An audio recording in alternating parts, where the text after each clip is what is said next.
Hello. Today is Sunday, January 24th, and we will be looking at the 24th chapter of Genesis. This will be a different video today because what we need to do is we need to look at the family lineage. And so as I'm talking, I'm just kind of sitting here looking at the scripture lesson, but I have drawn out a little family tree for us to look at. So initially what we need to tell you is that this is the betrothal scene and the marriage of Isaac to Rebekah.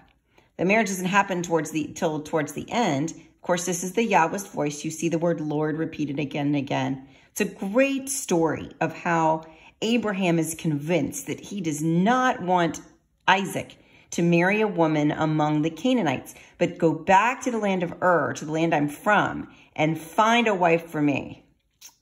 So the servant goes to the well, and he's waiting for the women to come and get the water, and he makes this promise to God. And before he's even done talking to God, this woman comes up, and she fulfills all the things that he'd promised. You know, she'll offer me some water, she'll offer my camels some water, and then she's the one. And so there's this prayer, this continual prayer that goes on and on and on and on. So the woman that walks up, the scripture tells us who her parents are. So this is how I've made this up. So this is Abraham and Nahor's father and mother. So this is a kind of not a genogram, but it's like a family tree. Abraham's father and mother in the land of Ur have Abram and Nahor, their two sons. Abram marries Sarai, and Nahor marries Milcah. Of course, you know their names change later, but they stay in the land of Ur. Abraham and Sarah, there's an Ishmael thing going on over here, but Abraham and Sarah have Isaac, okay? Nahor and Milcah have Bethuel. He's also married. I don't know his wife's name, so it's over here. And Bethuel and his wife have at least two children. They have Rebekah and Laban, okay? So that's in the story for today. That's as much as we get for today. So let me just cut that other stuff out. Right.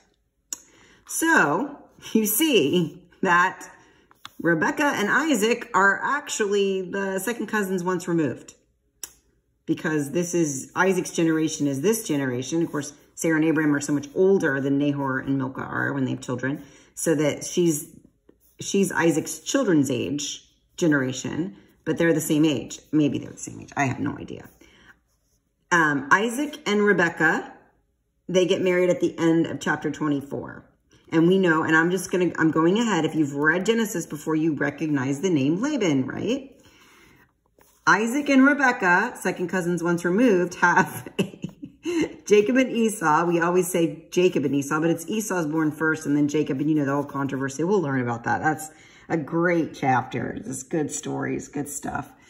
And then Jacob he gets the birthright from Isaac when he's old, you know. And this will happen later. We'll read about this. Laban, though, and his wife, whatever her name was, they have Rachel and Leah. Remember, Jacob works for Laban all those years and then gets tricked and marries Leah. And then 7 years later gets to marry Rachel, the one he wanted to begin with.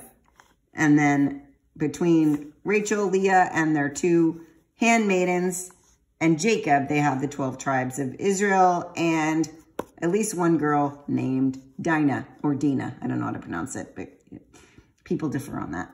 I'm foreshadowing, and I'm sorry, but I think when we saw that name Laban in this chapter for today, that it's Rebekah's brother, we know that their son Jacob is going to marry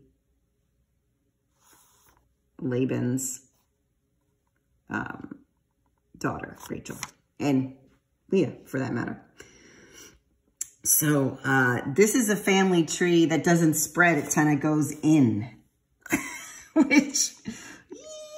But you think, I mean, that's just what Abraham wanted. He wanted the servant to choose a wife for Isaac from the land of Ur.